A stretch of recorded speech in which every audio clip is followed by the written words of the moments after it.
예. 제가 먹는 걸 좋아합니다. 그래서 오늘도 어쩔 수 없이 먹는 얘기를 좀 하려고 합니다. 예. 오늘 보면도 때마침 먹는 이야기라서 그래요. 제가 가장 좋아하는 인사말 중에 하나가 뭐냐면, 목사님, 식사하셨어요? 요 인사말. 물론 저도 때를 가릴 줄은 알아요. 밥 먹을 때 그런 인사말을 해주셔야 돼요. 시도 때도 없이 인사하실 필요는 없고요. 때가 됐을 때 제가 딱 만나졌거나, 때가 됐는데 제가 여러분 앞에 딱 나타났으면 그때 그렇게 인사해 주시면 돼요. 근데 저만 그런 거 아니더라고요. 여전히 통계를 봐도요, 한국인들이 가장 정감 있게 느끼는 안부 인사가 식사하셨어요? 밥은 먹었니? 요 인사더라고요. 특히나 저는 이 말을 저희 어머니께로부터 듣는 걸 좋아합니다.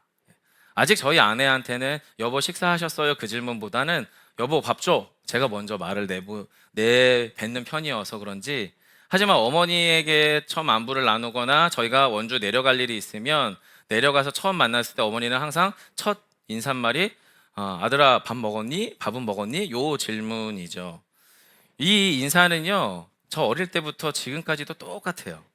제가 대학교를 서울에서 다닐 때 너무 이제 좀 피곤하고 쉬고 싶은 마음에 어머니 댁을 찾아가면, 학생 시절 때도 어머니는 첫 인사가 규성아 밥 먹었니? 밥은 먹었니? 이 인사고요. 지금 이제 아이 넷이잖아요. 저희 아내도 음식을 이제 곧잘 하거든요. 집에서 잘 먹어요. 하지만 지금도 아이들을 데리고 같이 원주에 내려가면 저희 어머니의 첫 번째 인사말은 아들 식사는 했어요? 밥은 먹었어요? 이런 질문이거든요. 이거 항상 듣다 보니까 어떤 날은 원주를 갔는데 그 인사를 안 하시는 거예요. 서운하더라고요. 이상하게 서운해. 식사 때도 아니었는데. 네. 뭐 그런 것 같아요. 밥은 먹었니? 식사하셨어요? 라고 하는 말이 뻔한 인사말일 수 있잖아요. 습관적으로. 저도 가끔 실수로 신방할 때 저희 신방부 학교에 요 말보다는 우리 차 한잔 합시다. 밥 한번 먹읍시다. 이렇게 이야기를 하면 이제 성도분들이 기다리시는 분들이 계셨더라고요. 그래서 제가 그거를 놓쳐버려서 때때마다 그렇게 식사합니다라고 얘기해 놓고는 제때 그 약속을 못 지키면 이 성도분들께서 오해하시는 경우가 있는데, 저는 빈말로 한 건 아니고요. 신방 스케줄을 잡다가 빠뜨리거나 또는 시간이 겹쳐서 조정이 일어날 때 그런 일이 있을 거니까 오해 안 해주셔도 좋을 것 같아요. 자, 어찌됐든 어머니께서 저에게 하는 아들을 향한 인사말, 밥은 먹었니? 라고 하는 말은 빈 인사는 아니에요. 빈말은 아니죠. 왜냐하면 어머니는 저한테 그 인사말을 건넬 때에는 아들이 좋아하는 뭔가를 준비할 준비를 했거나 아니면 이미 그 음식을 준비해 놓고서 저에게 물어보시는 거거든요.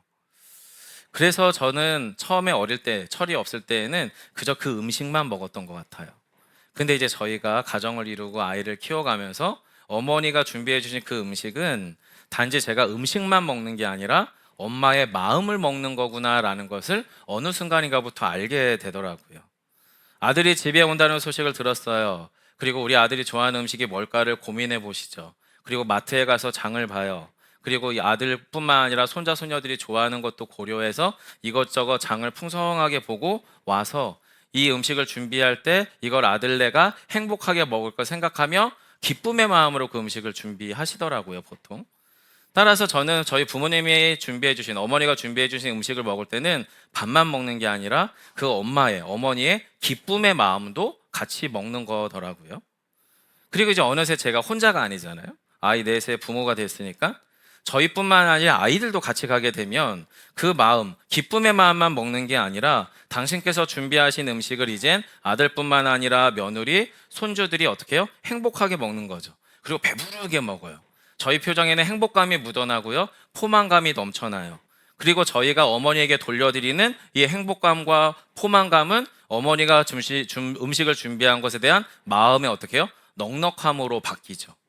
즉 저는 어머니의 음식을 준비하시는 기쁨의 마음도 먹지만 또 어머니께서 우리가 행복하게 그 음식을 먹을 때 당신에게 마음에 스며드는 넉넉함이라고 하는 마음도 같이 먹는 거다라는 거죠.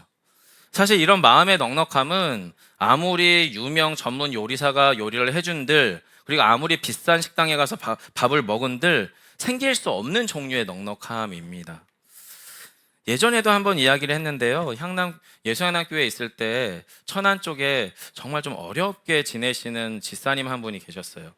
근데 이제 그 집사님께서는 이렇게 저렇게 분주하게 일을 하시다가 저녁 무렵 퇴근하실 즈음에 이제 제가 신방을 갔죠. 근데 뭐라도 대접하고 싶으셨던 것 같아요. 근데 일을 마치는데 당신이 원하는 시간에 끝나지가 않아서 제때 뭘 준비를 못 하신 것 같아요. 그래서 부랴부랴 뭐라도 챙기고 싶어서 과일을 조금 사들고 집으로 오신 것 같고, 저는 이제 그 집사님 댁에 방문을 해서 벨을 눌렀죠. 그리고 띵동 눌러서 딱 들어갔는데 정말 작고 허름한 보금자리예요. 근데 이제 뭘 내어 주시고 싶은데 마땅한 게 없는 것 같아요. 그래서 저도 이제 목회 경력이 좀 오래되니까 눈치가 있잖아요.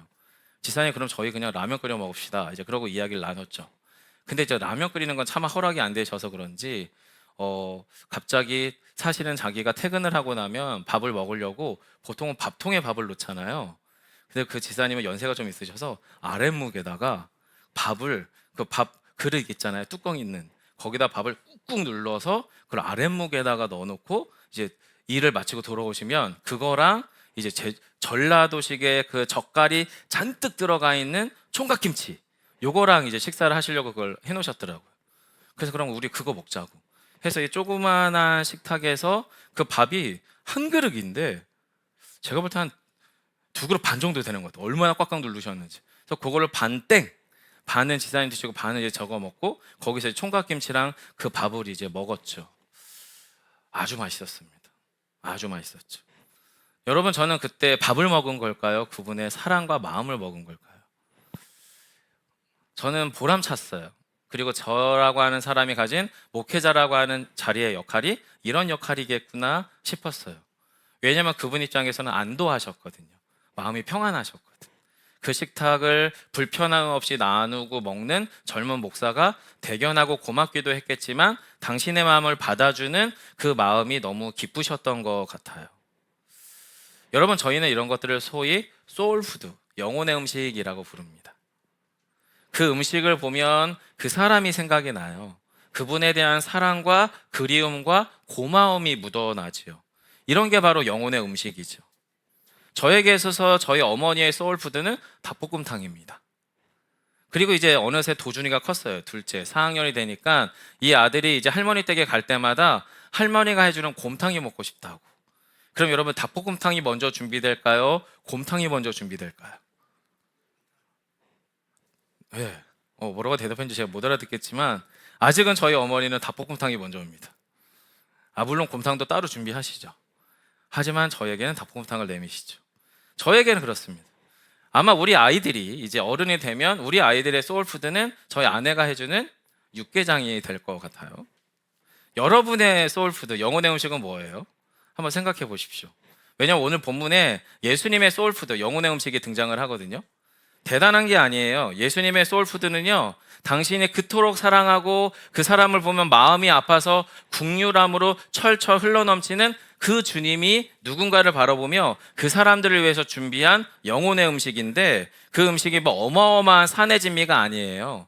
유명 셰프의 오마카세라고 하는 그런 비싼 음식도 아니에요. 정말 더더덜도 아니고 가장 초라하고 평범한 음식이죠. 뭐죠? 우리가 알고 있는 떡과 물고기입니다. 성도 여러분, 이 예수님 시대 때에 이들이 먹었던 이 떡과 물고기는요, 그 당시에 가장 가난하고 평범한 사람들이 일상에서 먹는 그 밥입니다. 마치 제가 그 집사님과 함께 나눴던 그 밥 종지에 들어있었던 밥 한 공기와 총각무가 저의 식사의 전부였던 것처럼 이 가난한 집에 있는 대부분의 사람들에게는 밀이나 보리로 만들었는데 너무 푸석푸석해요. 감칠맛이 돌지 않는 매우 퍽퍽한 빵과, 그리고 이 물고기는 시장에서 팔만한 게 아니에요. 너무 작고 흔하지가 않아서 그 음식을 먹는 거죠. 아주 평범한 음식인 거죠. 밋밋하고 평범한 보리빵이고 밀빵이고요. 시장에서 내다 팔기에는 상품성이 너무 떨어지는 작은 물고기였다라는 거예요. 자, 그런데 그 음식이 어떻게 해요? 예수님의 소울푸드인 거예요. 소울푸드. 이유가 뭘까요? 그 음식에는 예수님의 마음이 담겨 있었기 때문입니다. 여러분, 34절로 37절을 한번 보겠습니다. 34절로 37절 같이 읽겠습니다. 시작. 큰 무리를 보시고 그 목자 없는 양 같음으로 인하여 불쌍히 여기사 이에 여러 가지로 가르치시더라. 때가 저물어 가매 제자들이 예수께 나와 여짜오되 이곳은 빈들이요 날도 저물어 가니 무리를 보내어 두루 촌과 마을로 가서 무엇을 사 먹게 하옵소서.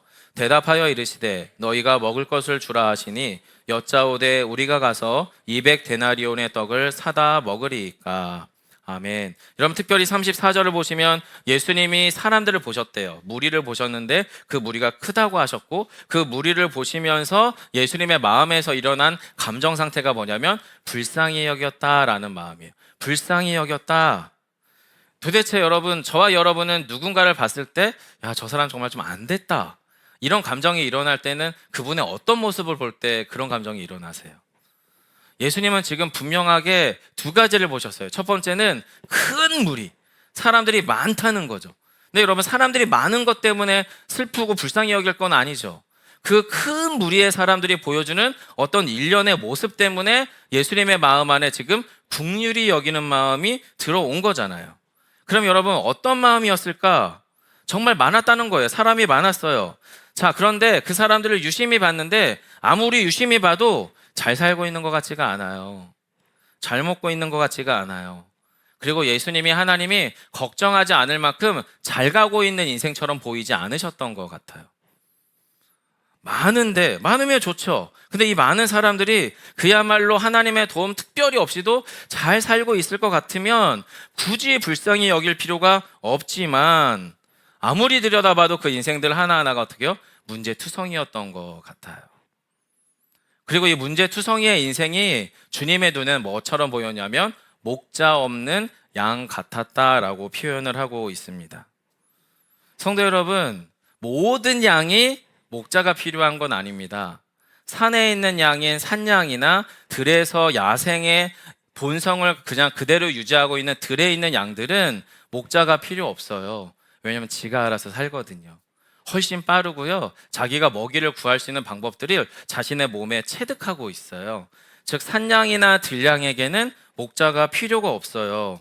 하지만 지금 본문에서 목자 없는 양이라고 말할 때 그 양은 사람들이 일부러 키우는 양이에요. 젖을 얻으려고, 또는 고기를 얻으려고, 또는 그 양의 털을 얻으려고 하는 집양이에요. 그리고 전양이고 털양인 거예요. 그런데 이런 전양과 털양들은 절대적으로 목자가 있어야 돼요. 왜냐하면 목자에게 의존된 채로 살아갈 수밖에 없거든요. 자, 그런데 그런 털양이, 그런 전양이 목자를 잃어버려요. 그럼 어떻게 될까요? 그냥 죽어요. 그냥 죽어요. 들짐승에게는 너무나 쉬운 먹잇감이에요. 잘 달리지도 못하거든요. 눈도 나쁘거든요. 귀도 잘 안 들려요. 속도는 얼마나 느린지 들개 입장에서는 그냥 날로 먹는 거예요. 그런데 여러분, 그 당시에 길 잃어버린 목자 없는 양을 짐승만 먹지 않았어요. 가난하고 힘없는 가난한 사람들이 보통 목자 일을 했었거든요. 근데 이 나쁜 목자들은 길 잃어버린 이 양은 그냥 거저예요. 선물이죠. 깜짝 선물. 즉 나쁜 목자나 나쁜 사람들의 입으로 거저 들어가는 공짜 음식에 불과한 게 바로 목자 없는 양이었어요. 결국에 주님은 많은 인생들을 보셨는데 그 인생의 삶의 면면을 들여다보니 그 영혼이, 그 인생이 어떻게 해요? 너무나 빈약한 거예요. 빈약한 삶을 주님은 알아보시는 거죠. 여러분, 그 사람이 왜 빈약할까요? 모든 게 없기 때문이 아니에요. 여러분, 모든 인생은 모든 게 결핍되어 있지 않아요. 단지 몇 가지가 결핍될 뿐이죠. 어떤 분은 부자인데 건강하질 못해요. 어떤 분은 다 좋아요. 부부관계도 좋고 가정도 편안하고 건강해요. 근데 돈이 없어서 삶의 기회들을 제대로 갖지를 못해요. 어떤 사람은 건강하기도 하고 돈도 많은데 관계가 최악이에요. 집에 가는 게 영 행복하지가 않죠. 어떤 분은 건강도 있고 돈도 있고 관계도 좋은데 이제 당신의 삶에 남겨진 시간이 얼마 없어요. 건강해요. 돈도 좋고요. 관계도 충분히 좋고요. 시간도 넉넉해요. 근데 나 자신이 아무리 살아봐야 삶의 의미가 없어요. 여러분, 이 모든 것을 잃어버리면 최악의 인생이지만 저희들의 삶이 고단하고 목자 없는 양과 같이 되는 이유는 이 모든 게 없기 때문이 아니라 내가 없는 그것 때문에 사실은 저희가 힘든 거지 않습니까? 그렇지 않을까요? 그 어떤 몇 가지를 잃어버려도 저희는 모든 것을 잃어버린 것 같은 느낌의 삶을 살아버리게 된다라는 거죠. 즉 우리의 인생이 빈약하다라는 것은 우리의 삶에 모든 게 없기 때문이 아니라 내가 가장 필요하다고, 내가 가장 중요하다고 느끼는 그것이 없을 때 우리는 우리의 인생을 어떻게 해요? 가장 빈약하게 느끼게 되곤 하죠. 본문이 말하고 있는 불쌍히 여기다라고 하는 것은 그런 인생을 주님이 어떻게 해요? 있는 그대로 받아들이신 거예요. 맞아, 사람은 그럴 수 있지. 그런 인생이지. 다 좋은데 그거 없을 때 불행하고 고통스럽다고 느낄 만한 인생인 거지. 그런 인생의 모양이 어떻게 해요? 처량하고 안타깝고 불쌍하셨다는 거예요. 그래서 이 불쌍히 여기다라고 하는 말을 사전적인 의미로 보면 컴패션이라는 단어예요.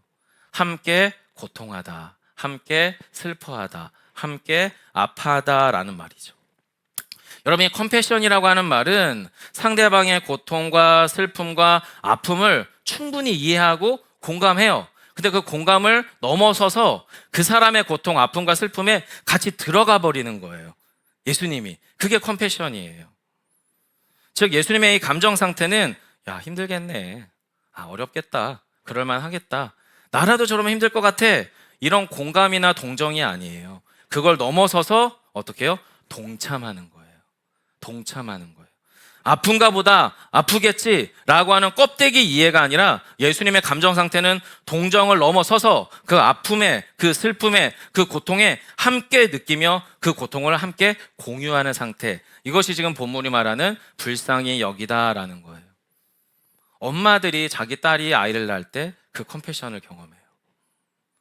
아빠들이 자기가 열심히 최선을 다해서 아들의 길을 딱 열어놨는데 이 아이가 좌절을 해서 완전 슬럼프에 빠질 때 아빠들이 그 컴패션을 경험해요. 부모들이 잘 서지 못하는 자녀들을 바라볼 때 그 컴패션을 경험해요. 예수님은 지금 그 컴패션, 함께 고통하는 상태로 예수님이 이 무리들을 바라보고 계시다라는 거죠. 그럼 어떻게 될까요, 예수님이? 뭐라도 하고 싶어져요. 뭐라도. 우리 부모님들이 자녀들을 보면서 이게 말이 안 되는 일이지만 뭐라도 하고 싶은 것처럼 예수님은 지금 딱 그 상태예요. 뭐라도 하고 싶으신 거예요. 바로 이 마음에서 준비된 예수님의 식탁이 오늘 이 오병이어입니다. 결국에 주님의 이 오병이어는 하나님의 긍휼과 하나님의 사랑으로 준비된 컴패션의 식탁이었습니다.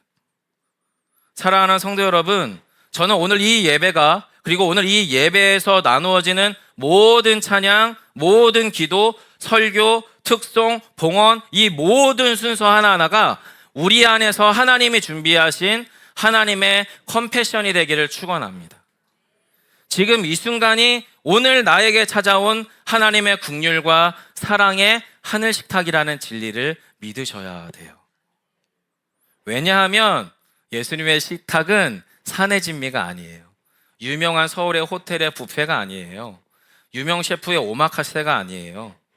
사람들의 일상의 식탁에서 올려지던 그 재료를 가지고 하신 당신의 음식이거든요. 바로 우리의 예배처럼. 여러분, 여러분의 예배가 어떻게 드려집니까? 여러분의 시간, 여러분의 감정, 여러분의 수고, 여러분의 애씀들을 통해서 준비된 일부거든요. 일주일 중에 하루 구별된 한 날이에요. 그리고 24시간 중에 2시간 구별된 그 시간이에요. 이 시간은 여전히 여러분이 땀 흘리고 수고하던 여러분의 노동의 시간이고, 여러분이 고통하고 신음하는 아픔의 시간이며, 여러분의 삶의 수고로움을 통해 무언가를 얻어내는 그 순간인데, 그걸 따로 구별하여서 지금 저랑 여러분은 그 예배 시간이라고 하는 매우 특별한 방식으로 저와 여러분의 시간과 물리적 수고를 사용하고 있는 거예요. 우리의 예배는 여러분, 하나님이 우리 안에 베푸실 또 하나의 오병이어가 될 수 있다라고 하는 거죠. 근데 이 일이 어디서 일어나요? 아주 먼 하늘나라에서 일어나는 게 아니라 이 일이 지금 어느 한 이름 없는 들판에서, 사람들 사이에, 사람들의 일상에서 일어나고 있는 그 오병이어예요. 우리의 예배가 그렇고 우리의 일상이 그런 거죠. 즉 하나님께서 예수님을 통해 우리 안에 베푸신 사랑과 긍휼의 하늘 식탁은 천상에서 우리와 상관없이 일어나는 그 어떤 기적이 아니라 바로 우리의 일상, 우리의 현실, 우리의 내면에서 일어나는 기적이었었다라는 거죠. 이 땅에서, 우리의 일상에서 일어나는 하늘의 변화고 하나님 나라의 역사였습니다. 38절로 41절을 함께 보겠습니다. 함께 합니다. 이르시되 너희에게 떡 몇 개가 있는지 가서 보라 하시니 알아보고 이르되 떡 5개와 물고기 2마리가 있더이다 하거늘 제자들에게 명하사 그 모든 사람으로 때를 지어 푸른 잔디 위에 앉게 하시니 100명씩 또는 50명씩 앉은지라. 예수께서 떡 5개와 물고기 2마리를 가지사 하늘을 우러러 축사하시고 떡을 떼어 제자들에게 주어 사람들에게 나누어 주게 하시고 또 물고기 2마리도 모든 사람에게 나누심에. 아멘. 자, 이 사건의 결과를 우린 방금 읽었거든요. 여러분, 이 오병이어의 기적을 여러분은 어떻게 해석하고 싶으세요? 이 해석을 하는 방법은 크게 2가지가 있어요. 첫 번째, 예수님이 이 작은 오병이어를 가지고도 역사하시면 이런 엄청난 결과를 우리에게 가져다 주시는구나. 내가 이렇게 기도하고 하나님께 이렇게 모든 상황을 맡기면 하나님이 나를 통해 이렇게 일하시겠구나. 이런 해석이 가능하겠죠. 이걸 제자들이 만약에 이 상황에서 사람들이 해석하면 어떤 식의 해석이냐면, 야, 오늘 한 끼도 이렇게 해결이 되는구나. 뭐 이 해석도 가능하지 않겠습니까? 왜냐면 어차피 밥 먹었거든요, 지금. 굶을 줄 알았는데 예수님을 따라다니니 떡이 생기고 물고기가 생기는 거죠. 예수님을 따라다니면 떡이 나오냐 돈이 나오냐 하는데 진짜로 떡이 나오고 돈이 나오는 거죠. 이 해석이 가능합니다, 여러분. 실제로 한 끼가 이렇게 해결이 됐어요. 잠깐의 배부름이 이 사람들에게, 잠깐의 문제 해결이 이들에게 찾아온 거죠. 하지만 2번째 해석이 가능해요. 우리의 일상으로 오셔서 이런 일시적인 문제 해결을 넘어서 당신의 영원한 긍휼과 사랑이라고 하는 천상의 식탁을 베풀어 주신 예수님께 주목할 수도 있잖아요. 제가 엄마가 해주는 닭볶음탕이 이러쿵 저러쿵 하면서 닭볶음탕 얘기만 하다가 엄마의 마음을 놓쳐버린다면 영원히 철이 안 나는 아들이겠지만, 저는 어머니의 그 음식만 먹는 게 아니라 어머니의 마음을 먹어야 된다는 것을 어느 순간인가 눈 뜨는 것처럼, 저와 여러분이 예수님을 믿고 신앙생활하고 교회 다니는 게 나의 문제 해결을 위해서, 내가 필요로 하는 어떤 필요가 채워지기 위해서 신앙생활 하실 수도 있지요. 그게 없다는 의미가 아니라 그 여정을 넘어서 그 이상의 예수님의 진심을 알아볼 수도 있지 않겠냐라는 거죠. 근데 그게 어려워요. 왜냐하면 우리한테 문제가 있습니다. 우리라는 사람들한테. 왜냐하면 우리는 아무리 넘치는 하나님의 긍휼과 사랑과 위로도 눈에 안 보이면 체감할 수가 없어요. 받아들일 수가 없어요. 지금 당장 배고픈데, 지금 당장 이 문제가 해결이 안 됐는데, 지금 당장 이 문제 때문에 내가 죽을 것 같은데 주님이 내려오셔서 축사하셔서 오병이어를 낳는들 그게 내 상황을 전혀 변화시킨 게 아니잖아요. 여러분, 물고기 먹은 거지 건강이 회복된 게 아니거든요. 떡 먹은 건지 관계가 회복된 게 아니거든요. 자신의 문제 해결이 완전히 된 게 아니라는 거예요. 더군다나 여러분, 우리는 이렇게 우리의 필요와 문제가 해결이 돼야만 그제서야 주님의 말씀이 말씀으로 들려요. 그리고 말씀이 보이죠. 그리고 주님이 어떤 분이신지가 눈에 들어오죠. 사실 우리에게 문제가 있어요. 그래서 주님은 그런 우리에게 어떻게 해요? 배부르게 하세요. 때로는 기도응답도 해주시고요, 문제 해결의 도움의 길도 우리에게 인도해 주세요. 여러분, 그것이 틀린 게 아니고 잘못된 게 아니에요. 기도하시고 수고하시고 땀 흘리시고 은혜를 구하시면서 하나님께서 주시는 은혜와 해결들을 누리시기를 축복합니다. 그런데 그것보다 조금 더 가시자는 거죠. 저는 거기서 조금 더 가야 된다라는 거죠. 왜냐하면 하나님께서 주시는 문제 해결, 배부름, 도움을 누리는 것과 그 너머에 계신 주님을 알아보는 것은 완전 별개거든요. 완전 별개입니다. 왜냐하면 오늘 본문을 유심히 보시면 눈앞에 오병이어 예수님이 하신 거 맞죠? 근데 그 재료는 누가 줬습니까? 사람이 줬습니다. 사람이. 주님이 무언가 한 건 맞지만 여전히 오병이어는 땅의 것이에요. 무슨 말이죠? 대단한 게 아닐 수 있어요. 5,000명을 먹였다는 사건은 대단한 걸 수 있지만 그 조그만한 물고기 2마리와 떡 5개는 대단한 게 아니에요. 왜 그렇죠? 땅과 관련되어 있거든요.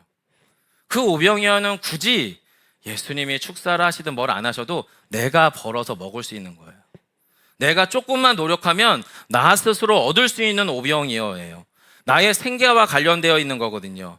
한마디로 말씀드리면 결정적이지는 않지만 저와 여러분의 삶에 너무나도 매 순간 중요하고 우선적인 게 바로 오병이어예요. 굳이 주님의 은혜가 아니어도 우리가 만들 수 있는 오병이어잖아요. 하루 한 끼 먹는 거 여러분 꼭 예수님의 도움이 필요합니까? 아니요. 저희가 조금만 수고하면 되거든요. 우리가 조금만 애쓰면 만들 수 있는 오병이어예요. 한마디로 결정적이지 않아요. 하지만 저에게는, 여러분에게는 매 순간 중요하고 우선적인 거죠. 자, 42절로 44절, 이 주님의 행하심의 결과입니다. 같이 한 번 더 읽겠습니다. 시작. 다 배불리 먹고 남은 떡 조각과 물고기를 12바구니에 차게 거두었으며 떡을 먹은 남자는 5,000명이었더라. 아멘. 성도 여러분, 이 오병이어의 기적은 제가 저희 어머니의 마음을 놓치면 그냥 이 닭볶음탕이 왜 이래 이런 것처럼요, 하나님의 진심을 놓치면 딱히 그렇게 감동적인 기적이 아니에요. 왜 그렇죠? 5,000명을 먹인들, 5만 명을 먹인들, 여러분 그 자리에 있는 그 사람은 딱 자기 배부를 만큼 한 끼 먹은 거예요. 한 끼. 5,000명을 먹이든 5만 명을 먹이든 나와 해당된 기적은 내 한 끼 배불린 기적에 불과해요. 아무 의미가 없는 거예요. 아주 냉정하게 말하면. 그리고 이 한 끼의 기적은 내가 조금만 애쓰고 조금만 수고하면 내가 만들 수 있는 기적이에요. 차라리 그 수만 명의 사람 중에 딱 한 사람한테 마치 로또처럼 5,000명 먹일 수 있는 기적과 능력을 한 사람에게 준다면 그건 저와 여러분이 인정할 만한 기적이죠. 그렇지 않겠습니까? 제가 만약에 여러분에게 한꺼번에 순식간에 한 5,000명씩, 10,000명씩 먹일 수 있는 돈이 있거나 영향력이 있거나 인맥이 있거나, 그럼 여러분 저라는 사람이 정말 가치 있어 보이고 뭔가 영향력 있어 보이고 괜찮아 보이지 않겠어요? 근데 주님의 기적은 한 사람에게 5,000명을 먹일 능력을 주신 게 아니라 5,000명에게 한 끼 먹일 수 있는 일을 행하신 거예요. 이게 여러분 왜 기적입니까? 솔직하게는 제가 볼 땐 좀 기적이 아니에요. 제가 생각하는 기적의 기준에서 보면 문제 해결이 된 게 아니에요. 필요를 채운 게 아니에요. 그래서 문제 해결과 필요의 기준에서 볼 때 이 오병이어는 별 볼 일이 없어요. 차라리 한 사람한테 5천 끼를 먹일 수 있는 힘과 돈과 기회를 준다면 그건 엄청난 기회가 되겠죠. 그래서 여러분 본문을 다르게 해석해야 돼요. 기적의 기준에서, 우리가 생각하는 성공의 기준에서, 우리가 생각하는 하나님의 은혜의 놀라움의 그 기준에서 본문을 해석하면 안 되고요. 우리의 질문이 바뀌어야 돼요. 오병이어가 나의 삶에, 여러분의 삶에 언제쯤 하나님의 긍휼과 사랑으로 임한 은혜의 선물이요 하늘의 식탁이 될 것인가가 이 본문의 질문이 돼야 한다라는 거죠. 성도 여러분, 본문의 이 오병이어의 기적을 주님이 어떤 시선으로, 어떤 손길로, 어떤 말씀으로 이루어 가셨는지를 주목하셔야 돼요. 그래야만 비로소 이 오병이어의 기적은 하나님께서 저와 여러분에게 베푸신 긍휼과 사랑의 식탁이 돼요. 41절이에요. 예수님의 시선, 손길, 말씀을 주목하며 한 번 더 41절을 읽겠습니다. 함께 합니다. 예수께서 떡 5개와 물고기 2마리를 가지사 하늘을 우러러 축사하시고 떡을 떼어 제자들에게 주어 사람들에게 나누어 주게 하시고 또 물고기 2마리도 모든 사람에게 나누시매. 아멘.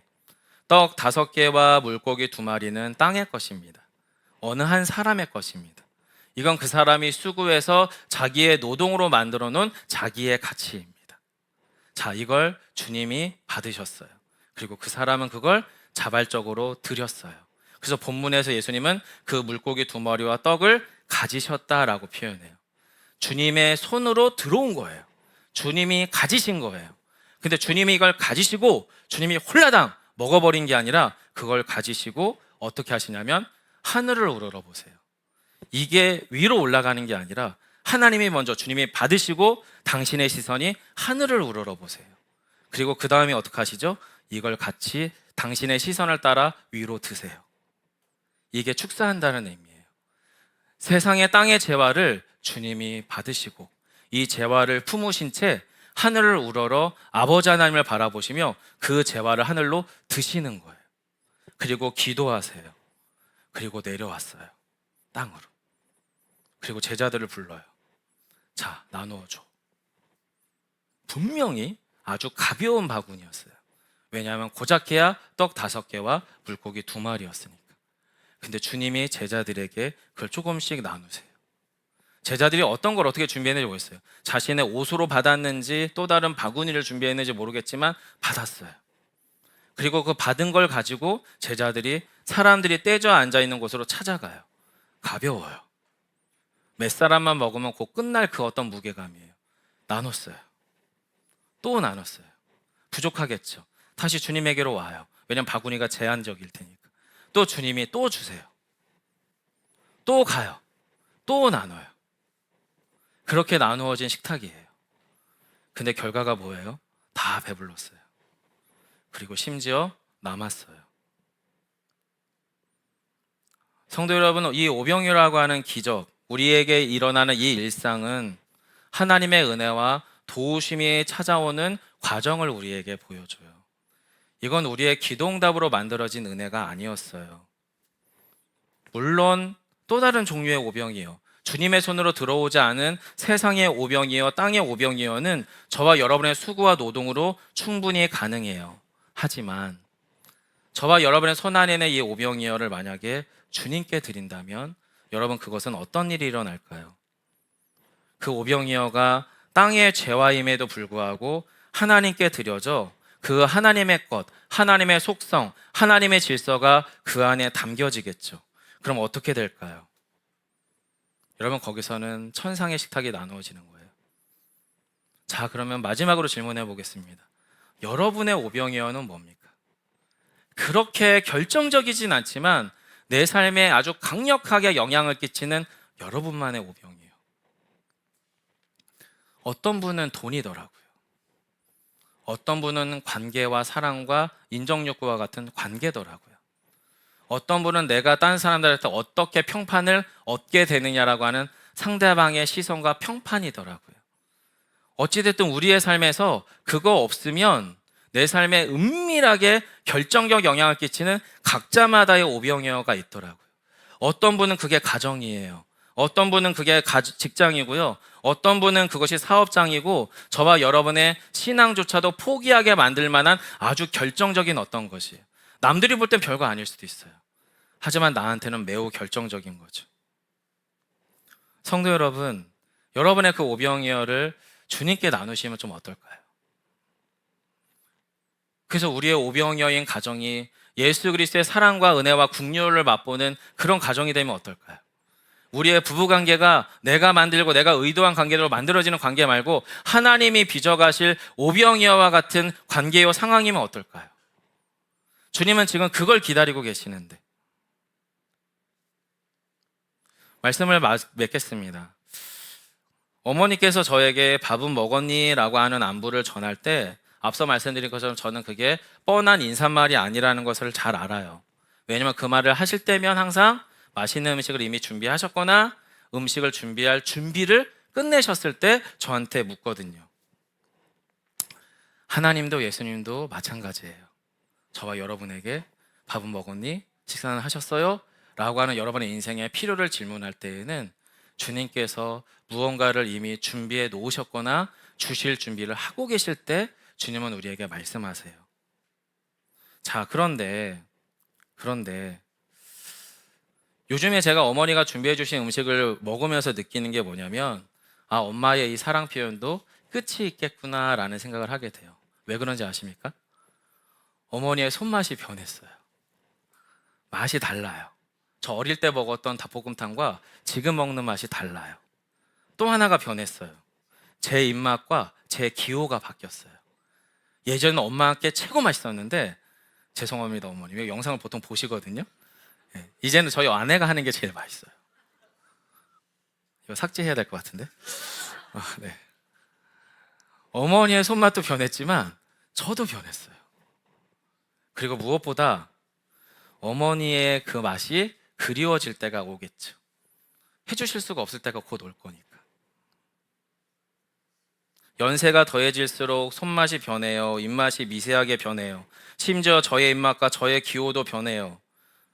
그리고 그 어머니의 사랑과 정성이 이제 끝이 오겠구나라고 하는 그 시간을 예감할 때가 왔어요.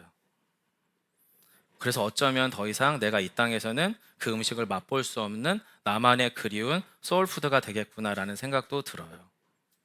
하지만 성도 여러분, 이 오병이어는 예수님의 소울푸드의 시작이에요. 끝이 아니라 이제 시작이에요. 우리가 시선을 들어서 주님께 우리의 오병이어, 이게 너무 중요하지만 그렇게 결정적이지 않은 그것을 주님께 내어드리기로 결정하여 주님의 것이 되면 우리의 것으로 가장 온전하게 돌아오는 이 신앙의 원리는 시작이에요. 왜 그렇습니까? 예수님의 이 땅에서 오병이어만 주신 게 아니거든요. 당신의 십자가에서 당신의 몸과 피를 우리의 영생을 위한 살과 피로 주셨어요. 당신이 준비하신 최상의 소울푸드는 당신 자신 그 자체세요. 주님은 당신의 전부를 우리에게 사랑으로 주셨고 긍휼로 주셨어요. 당신의 십자가에서 영원하고도 더 이상 취소될 수 없는 완전한 천상의 식탁을 준비하셨어요. 그리고 이것을 와서 마시라 먹으라라고 초청하고 있는 거죠. 사랑하는 성도 여러분, 저희는 이제 그 식탁을 나누는 식구가 됐습니다. 영혼의 식구가 됐거든요. 저희는 이 예배를 마치면 곧 우리 조 식구 중에 몇몇이 이른 아침 9시가 채 되기도 전에 8시 40분에 오셔서 분주하게 식탁에서 뭔가 준비하신 그 음식을 먹게 될 거거든요. 마음의 음식이거든요. 사랑의 음식이거든요. 저희는 비단 예수님의 이것을 영적으로만 귀로만 듣는 게 아니라 실제로 여러분과 저는 예수 비봉의 사랑을 먹고 살아가고 예배하고 있거든요. 모두가 그러시잖아요. 집에서 사랑을 먹잖아요. 교회에서 사랑을 먹잖아요. 우리의 삶의 호흡 자체가 사랑을 먹고 자라가는 거잖아요. 그리고 주님은 지금 저와 여러분에게 그 영원한 당신의 소울푸드로 저와 여러분을 초청하셨다라는 거죠. 이 놀라운 영원한 사랑의 식탁 안에서 우리 예수비봉교회가 배불렀으면 좋겠습니다. 사랑으로 부유했으면 좋겠고요. 그 놀라운 은혜가 저와 여러분의 내면을 가득 채우는 복된 한 날이 되시기를 간절히 축원합니다.